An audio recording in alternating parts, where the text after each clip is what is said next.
No, no, no. Hay una parte, o sea, disculpa que te insista. Jesús es que ese es el problema, que son tan eficientes. ¿Quién les manda a ser tan buenos? Es que esa mesa es la que me respalda, me ayuda. Es donde hay una parte donde de inmediato hay un señor ahí, puede ser un intelectual, yo no lo conozco, que él dice: ¿y qué vamos a hacer hacia adelante? Es antes de las elecciones del 21. Y ahí entra Aguilar, pero lo que pusieron de Aguilar de ayer no es lo que expresó tal cual. O repítanlo. Nada más Aguilar. Mire, Sí. A ver. Bienvenido, Héctor. ¿Cómo están? Si quieres oíste, Héctor, lo que dije hace rato, no habías entrado, ¿verdad? No, no había entrado, Rudy, pero sí Déjame hacer. ¿Cómo dice? ¿Qué quiere hacer? ¿Qué vamos a hacer? Eso es, ahí es. ¿Qué vamos a hacer? Y a ver, ahora sí, pongan a Héctor. De lo que les comenté, porque en ese aspecto tú eres una gente importante. Ayer comentábamos entre algunos de nosotros el gran descontento que tenemos y que existe por la administración del presidente López Obrador. Y la verdad no estamos equivocados, estamos en la unidad. Por más que le quieras pensar las partes buenas, bueno, pues las partes malas rebasan por mucho a lo bueno. Pero lo que decíamos aquí, ¿cómo le hacemos nosotros los chavos de 75 años para hacer que este descontento se vaya, se permee hacia las clases populares, a las clases que tienen 30 y 40 millones de votos, a las que hay que hacerles entender las equivocaciones y los errores del presidente? Ese es el resumen, Héctor, de lo que hace un momento estábamos comentando, y estábamos pensando que cada semana como que nos dejáramos una tarea, es lo que propuso Alejandro Ostros, que me parece muy, muy cuerdo, que nos dejáramos una tarea para un tema, hablamos un rato de chachachá y de cotorreo y de jajaja, pero un rato también de algún tema en el que todo el mundo nos metamos, y durante una semana tenemos tiempo para más o menos prepararlo, para dar opiniones al respecto. Eso era. ¿Puedo yo? ¿Puedo? Escuché. Adelante, Héctor. Sí. Bueno, me parece muy buena idea esta de poner un tema, ¿no? Y traerlo más o menos pensado. ¿Qué hacer para que esto llegue a la inmensa mayoría del país? No, yo no lo sé.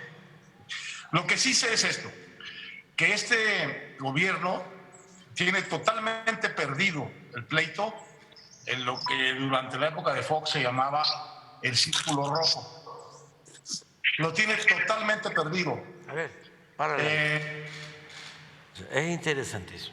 Este gobierno tiene perdido lo que antes se llamaba círculo rojo. Círculo rojo es élite, la élite. O sea, nosotros no podemos con la élite, que ese es un error. Quizá en la cúpula, sí, ahí está muy difícil, pero hay muchos empresarios inteligentes, muchos. Y si se incluye en el círculo rojo intelectuales también, de investigadores también, periodistas también, la llamada clase política. Pero digo, él ya pontifica y dice: tienen perdido el círculo rojo. No es así. Claro, puede haber hipocresía. Yo les pregunto, porque tengo comunicación constante con los empresarios, y les pregunto cómo les va. Y la mayoría me dice, muy bien. Bueno, por algo México es de los países más atractivos para la inversión en el mundo. Y ahí están los datos. Pero bueno, esa es la primera parte. Segunda, a ver, sigue. No hay un análisis de prensa nacional o internacional que defienda lo que está haciendo. Ay, muy cierto. Muy cierto. No hay un análisis de prensa nacional e internacional que defienda lo que está haciendo. Totalmente de acuerdo. Ahí estamos en franca desventaja, como se diría en el béisbol. Ahí perdemos por paliza.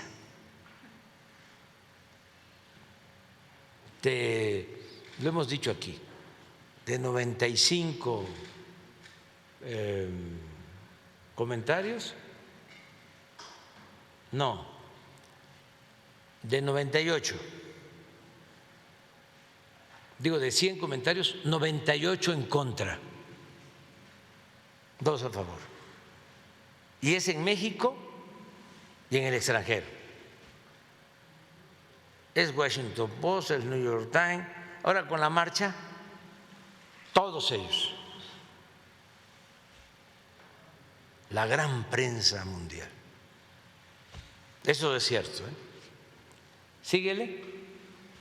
2 o 3 o 4 que intentan fallidamente apoyar, y muchos de los apoyadores abiertos han desaparecido.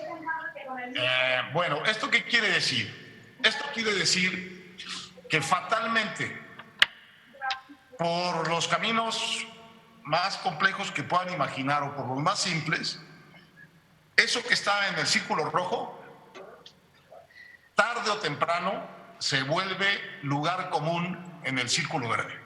No hay nada. Fatalmente. Todos nos vamos a volver fifís. Ya, todos, fatalmente. ¿Sí? Estamos hablando del ideólogo de Salinas de Gortari y luego de Zedillo. Todo esto es muy bueno para los jóvenes. Adelante. O sea, el círculo rojo, más temprano que tarde, ¿sí?, va a ampliarse y va a llegar a lo que llaman el círculo verde, que es el pueblo raso, y todo va a ser círculo rojo, todo va a girar acorde con el pensamiento neoporfirista o conservador. Vamos adelante. No hay nada de lo que llevó a López Obrador a la victoria: corrupción, inseguridad y honestidad. Nada que no hubiera sido unas cuantas presencias en el círculo rojo que se fueron profundizando a partir de Calderón con la violencia, a partir de Peña con la corrupción. Primero fueron las críticas en el círculo rojo y luego eso se volvió un lugar común para todo el mundo. Eso va a suceder aquí también, porque ha sucedido sistemáticamente. O sea, yo soy esto que estamos como, nosotros... párale, soy como Calderón y como Peña, ¿no? Entonces, como con Calderón y Peña había corrupción, se empezó a expresar en el Círculo Rojo, ¿sí? Y luego eso cundió y llegó al Círculo Verde, a todo el pueblo. Y eso es lo que va a pasar, según él, con nosotros. Adelante. Viviendo esto que está pensando y viendo Reforma, esto que está pensando y viendo la gente pensante del país, las calificadoras, los analistas económicos, La los gente diarios internacionales. pensante, espérame, el Reforma, la gente pensante del país, las calificadoras, claro, organismos financieros internacionales. Síguele. Esto se va a volver parte de la visión común de los mexicanos. Se va a generalizar la crisis. ¿Cuánto tiempo va a tardar esto? Bueno, no lo sabemos, pero es muy posible, es bastante seguro incluso, que esta crisis brutal que viene vaya a acelerar eso.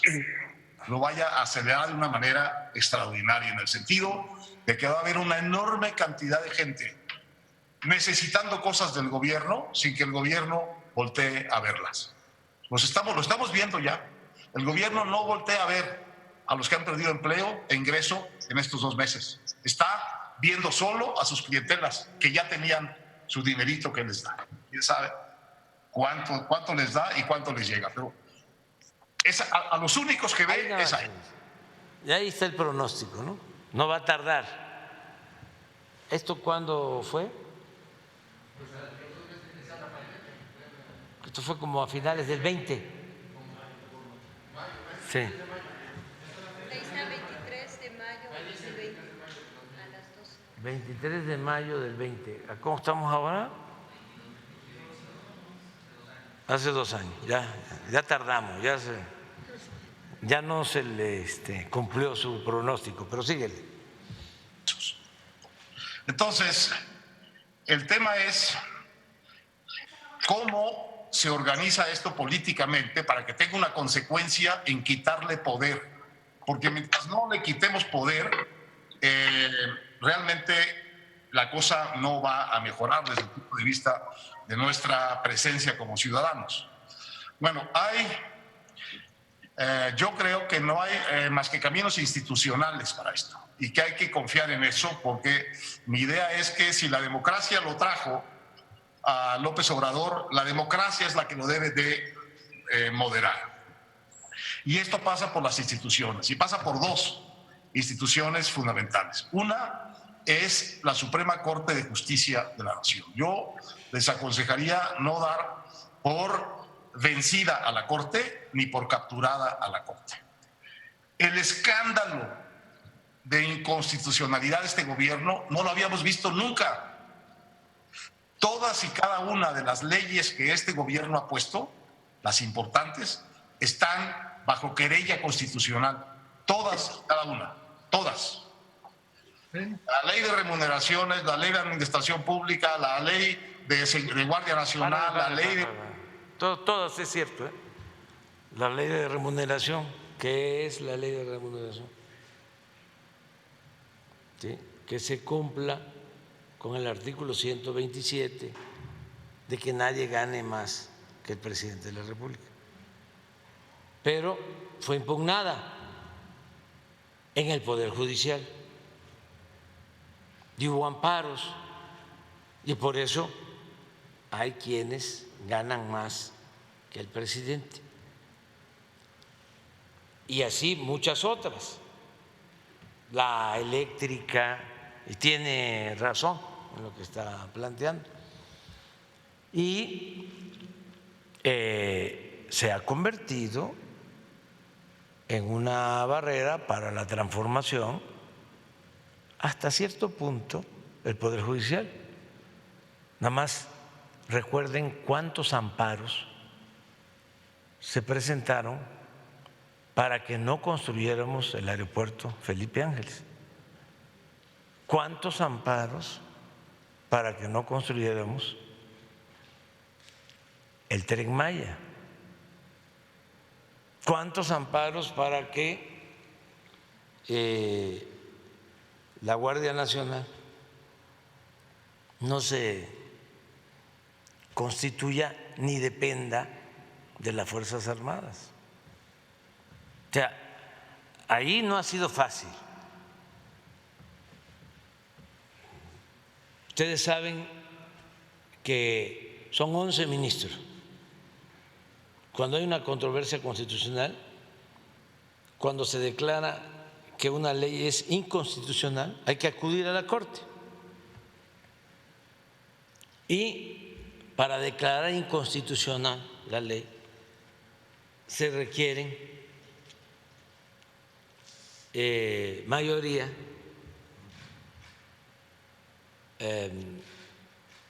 absoluta.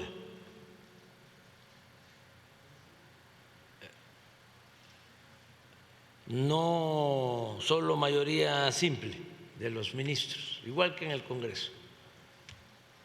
En este caso, de 11 se requieren 7, 8.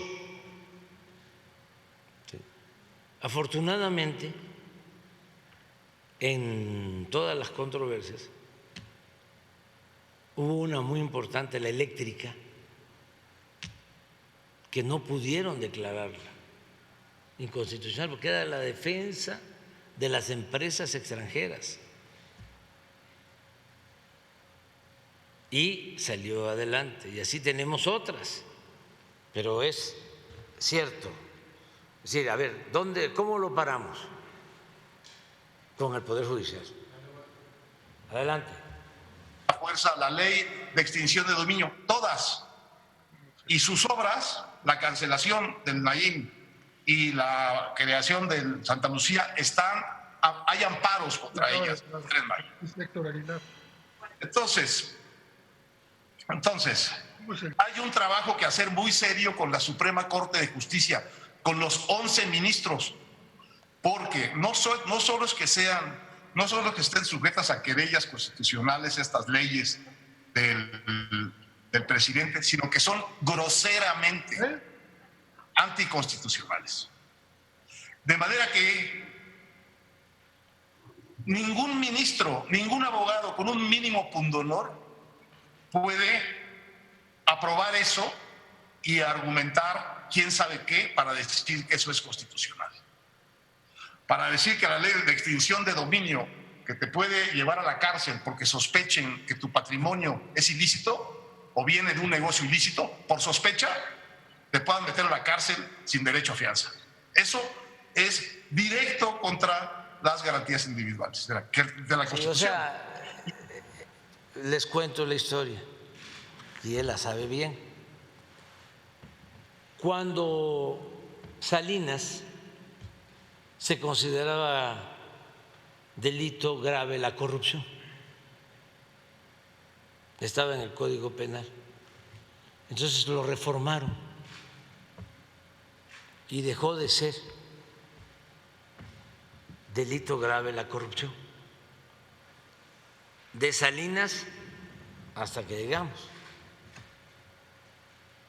Pero se atrevían, con la hipocresía que los caracteriza, a hablar de la creación de comisiones, de organismos autónomos para el combate a la corrupción,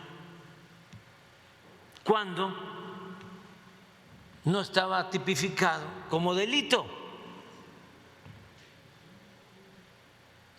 Que en el tiempo que reformaron el Código Penal, en la época de Salinas, fue una ocurrencia, una casualidad.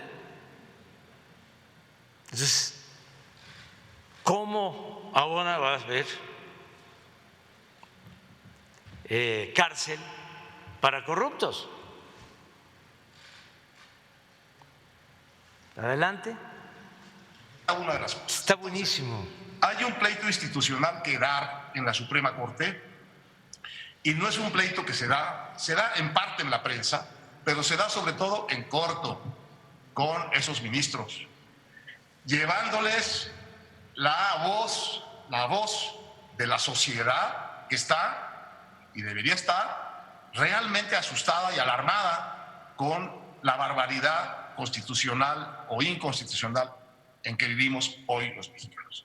Esa es la primera oportunidad. Todo lo que puedan ustedes canalizar hacia la Suprema Corte es espacio bien ganado, porque con dos, no digo todas, con dos de esas leyes que ha puesto este gobierno, que la Corte le eche abajo, lo regresa al estatus de un presidente normal. Y lo obliga a hacer una cantidad de cosas que probablemente no puede hacer y va a estar en situación de ilegalidad mucho tiempo. Esa es la primera. No ha y la habido segunda son las... de nada. La Corte ha resuelto a favor y hemos sido respetuosos de la legalidad. Adelante. Elecciones del año 21. En las elecciones del año 21 hay que ganarle todo lo que se pueda, pero sobre todo, ya lo habíamos hablado, la Cámara de Diputados, porque en la Cámara de Diputados es donde está el único poder real que este señor ejerce y sabe ejercer, y ejerce sin ninguna cortapisa, que es la asignación del presupuesto. Entonces, en estas elecciones de 21, que son todas elecciones locales, no son elecciones nacionales, son todas elecciones locales, las van a ganar candidatos locales o a perder. Esas elecciones tienen que ser unas elecciones de la sociedad mexicana frente a Morena. O sea, El presidente... ganarnos las elecciones del 21 para quitarnos la mayoría en la Cámara de Diputados, porque la Cámara de Diputados tiene como facultad exclusiva la aprobación del presupuesto. Entonces, si nos ganaban la mayoría, nos quitaban el presupuesto. Ese el planteamiento, esa era la estrategia.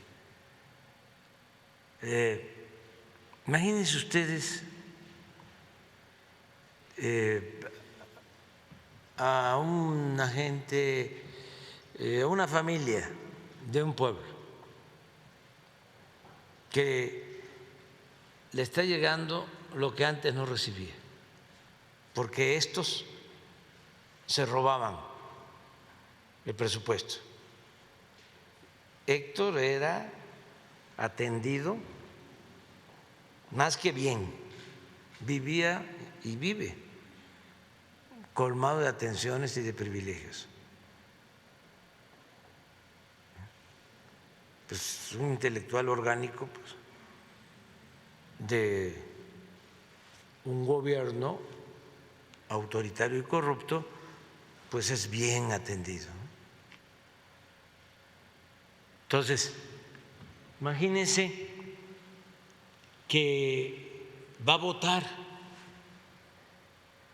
esa familia que está recibiendo becas para sus hijos que nunca recibía, que está recibiendo una pensión para adultos mayores que nunca recibía, que está recibiendo una pensión para una niña, para un niño con discapacidad que nunca recibía, que si es campesino está recibiendo un apoyo para que siembre, si es pescador, lo mismo, si como se va a convertir en realidad, si es una gente humilde que no tiene atención médica, va a poder ir a un hospital y ser atendido por médicos, por especialistas, y todos los análisis y todas las medicinas las va a recibir de manera gratuita. ¿Qué les daban al pueblo? Nada. Solo volteaban a ver al pueblo cuando ven elecciones y repartían migajas. Pero estos están pensando que el pueblo es tonto. No, tonto es el que piensa que el pueblo es tonto, con todo respeto. Ahora en el festejo voy a dar a conocer datos. Hay 35 millones de hogares en México. Les adelanto uno. Y en 30 millones llega cuando menos un apoyo o una porción del presupuesto nacional. ¿Cuándo sucedía eso? De 35 millones a 30 millones de hogares. Y el 5, los 5 millones que faltan, también de manera indirecta se apoyan, porque hay más empleo que nunca, ya ha aumentado el salario más que nunca, ya ha llegado inversión extranjera más que nunca, y el promedio de salario es el más alto como nunca. Y en el Concierto de las Naciones, México está en primer lugar entre los países con más apreciación de su moneda con relación a Estados Unidos, lo que no se veía en 50 años. Entonces, de que se requiere quitarnos el Congreso para cambiar la política y que de nuevo los bienes de la nación, de todos, pasen a las minorías nacionales o extranjeras, o que el presupuesto también sirva para beneficio de las minorías o para cooptar a intelectuales y a periodistas, aplaudidores, alcahuetes del régimen de corrupción. ¿La gente va a querer cambiar?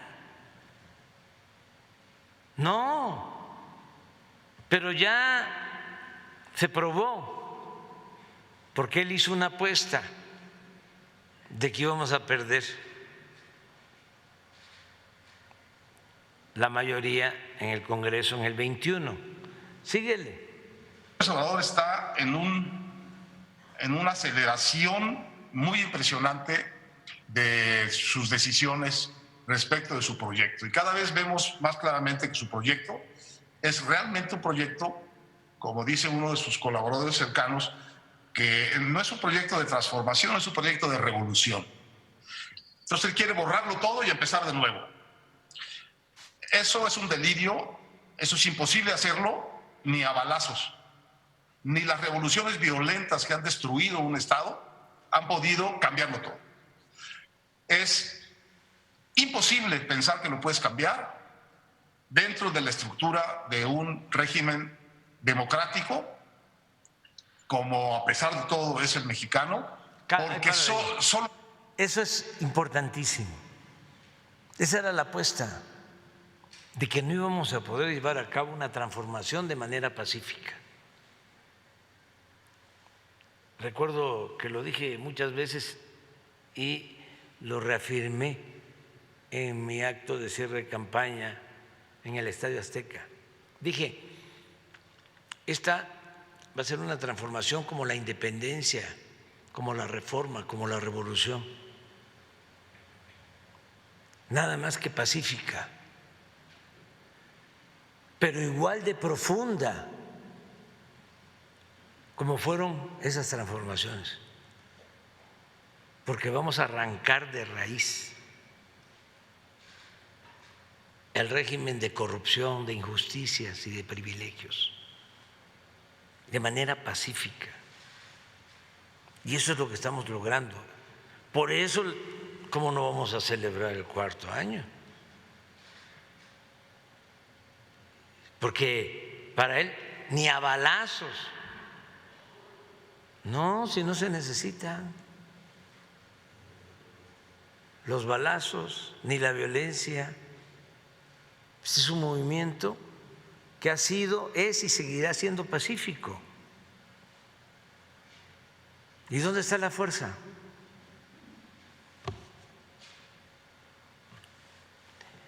En el pueblo. Si se cree de que el pueblo no cuenta, pero que además es irracional, no, pues entonces se llega a esa conclusión. Pero si se le tiene amor al pueblo y se le tiene confianza al pueblo y se sostiene, aunque les moleste mucho, de que el pueblo es sabio, porque los sabios son ellos, en su concepción, pues claro que se puede transformar. Y si se agrega que vivimos en un país heredero de grandes civilizaciones y culturas y creemos en eso, no estamos pensando que son mejores los de afuera, que es mejor lo universal que lo nuestro. Nosotros estamos equilibrando lo universal con lo nuestro. Se está dando ese injerto, nada más que, como decía Martí, vamos a traer lo universal, pero el tronco debe ser el nuestro. Y con la historia que tenemos y las enseñanzas, ¿en dónde vamos a buscar experiencias, a extrapolar experiencias? Si aquí las tenemos, pero vamos adelante. Te aguantas, ¿eh? Porque es muy bueno esto. La gente tiene mucho poder, no se puede, eso es imposible. Y conduce a decisiones tan estúpidas como las que hemos visto tomar recientemente, de ir cancelando inversiones ya hechas, pues en cervezas, sí, pero también en energía eléctrica. Y no quería que se cancelara la planta de cerveza de Mexicali. Y no es que es demócrata. Se hizo una consulta en Mexicali y la gente dijo no, porque no hay agua y la cerveza que iba a utilizar el agua de Mexicali era para exportación, toda la cerveza para exportación. Somos el país del mundo, esta es información general, que más exporta cerveza, y tenemos regiones en donde no hay agua. ¿Y qué es más que nada la cerveza? Agua.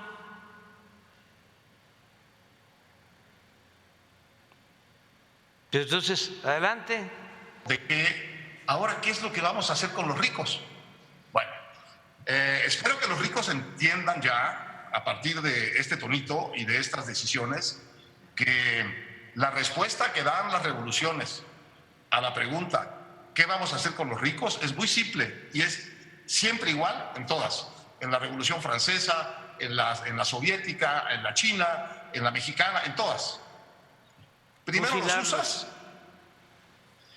luego los expropias y luego los desapareces. Ahí está. A ver, repites. Es buenísima.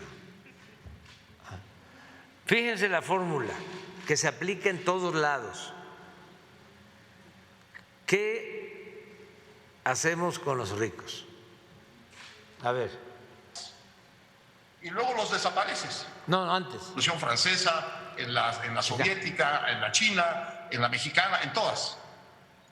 Primero los usas. Los usas. Luego los expropias. Los expropias. Y luego los desapareces. Y luego los desapareces. Eso es lo que hacen las revoluciones con los ricos. Entonces, yo quisiera que tomemos nota de que estamos frente a un proyecto revolucionario y que cuando uno entiende eso, todas las estupideces que hace adquieren una lógica impecable. Él quiere que este país esté jodido y empobrecido para poderlo gobernar. Es lo que quiere. Es lo que quiere. Y eso uno lo tiene que concluir porque es la evidencia 1 más 2 más 3 más 4 más 5. Está equivocado, profundamente equivocado. ¿Va a perder? Yo creo que va a perder.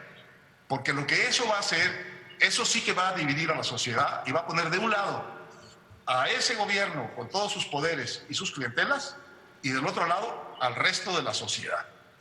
Léanse un artículo que va a publicar mañana Luis Rubio, que siempre ha sido muy escéptico. Una gente muy progresista, de avanzada, del periódico Reforma. Pero léanse el artículo. Adelante. De estas cosas, en donde plantea eso. Dice, bueno, esto ya llegó al tema de una disyuntiva. O gana el proyecto retro y autoritario del gobierno, o la sociedad se organiza y le da una salida a este asunto. Entonces, no hay salidas fáciles, no hay salidas rápidas, pero hay salidas institucionales y hay que organizarse en torno a eso. Veo que Ricky subió una petición que estaba muy bien hecha de revocación de mandato ya para López Obrador. Yo creo que no es el momento de la revocación del mandato ya para López Obrador, porque en este momento te lo podría ganar. Y podrías estarle dando a él un instrumento político que le urge tener en este momento. En cambio, si lo dejamos para el año 22 como está planteado institucionalmente, así está en la ley, así está acordado ya, entonces lo que vamos a tener tenemos un momento institucional de presión sobre la Corte, tenemos unas elecciones intermedias en 21 en donde hay que derrotar a Morena y a López, y luego en el 22, muy probablemente, si perdió las elecciones del 21, estará tan jodido todo el país, porque no se va a recuperar muy rápido, que probablemente pierda también la revocación de mandato por pendejo y por petulante. De manera que aquí hay un problema de timing. ¡Aplauso!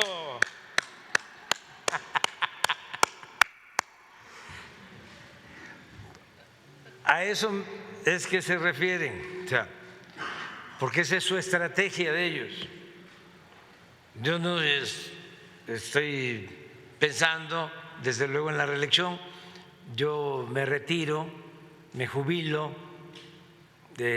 a finales de septiembre, pero sí me importa mucho México, mucho, mucho, mucho, y me importa mucho también el que continúe el proyecto de transformación, que no haya retrocesos, que no regresen estos, porque son muy corruptos, saqueadores, y además le tienen un profundo desprecio al pueblo. Entonces, es una simple recomendación para cualquier partido. Si van a apoyar al presidente, a la presidenta, candidata, candidato de cualquier partido, piensen también que en un verdadero sistema democrático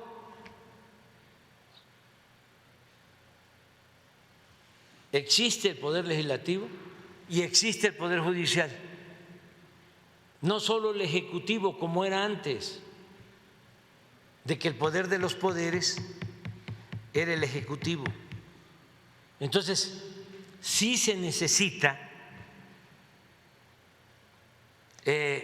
cuando se vaya a votar por cualquier partido, por cualquier coalición, si lo que se busca es llevar a cabo un proyecto, el que sea, que no se olviden que ese proyecto puede transitar si cuenta con el apoyo del Congreso y también del Poder Judicial. Si no es así, es dejar, como ellos lo planearon en el periodo neoliberal o neoporfirista, al presidente como un florero, como adorno, un empleado de la oligarquía, que no le va a cobrar impuestos a los potentados, a las corporaciones, que le va a cobrar el impuesto al pueblo, en donde van a seguir manteniéndose los privilegios y van a seguir profundizando las desigualdades. Unos cuantos, una minoría, con todos los privilegios, con toda la acumulación posible del capital, de la riqueza, de una mayoría cada vez más pobre. Entonces, ¿qué se requiere? La transformación. ¿Y qué es la transformación?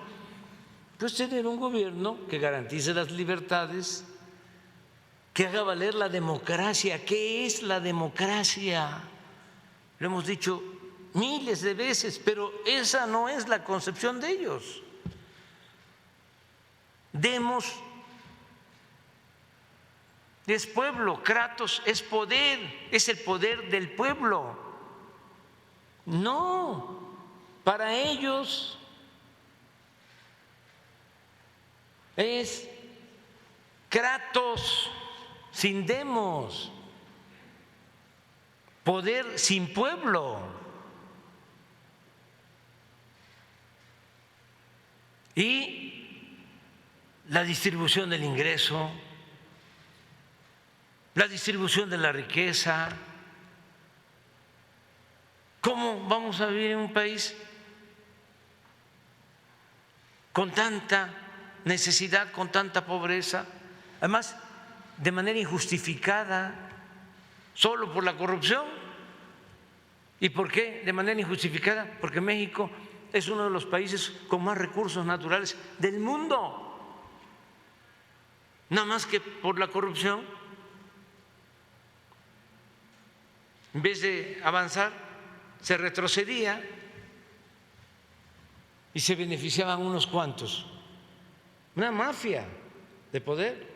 Tenían tomado el gobierno. Decía Tolstoy, un gobierno que no procura la justicia, decía, un Estado que no procura la justicia, no es más que una banda de malhechores. Y esos son los que quieren regresar. Nosotros también queremos regresar, pero lo que se robaron, que regresen lo que se robaron. Los análisis, las